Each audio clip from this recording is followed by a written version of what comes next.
Here's a simple step-by-step guide to change the alarm tone on your Samsung Galaxy S26, S26 Plus, and S26 Ultra.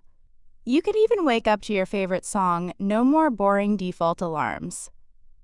Change alarm sound on Samsung Clock app. Set custom alarm tone. Open the app drawer. Open the Clock app. Tap on the Alarm tab. Select an existing alarm or tap plus to set a new alarm.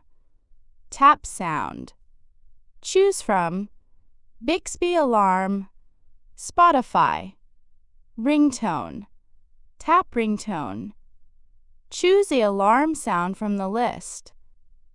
Set custom song as alarm tone on Samsung. Go to Alarm, tap plus icon.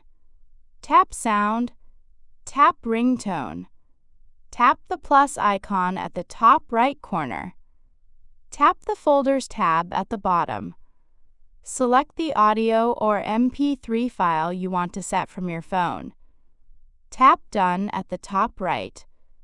Works with MP3, downloaded songs or recordings.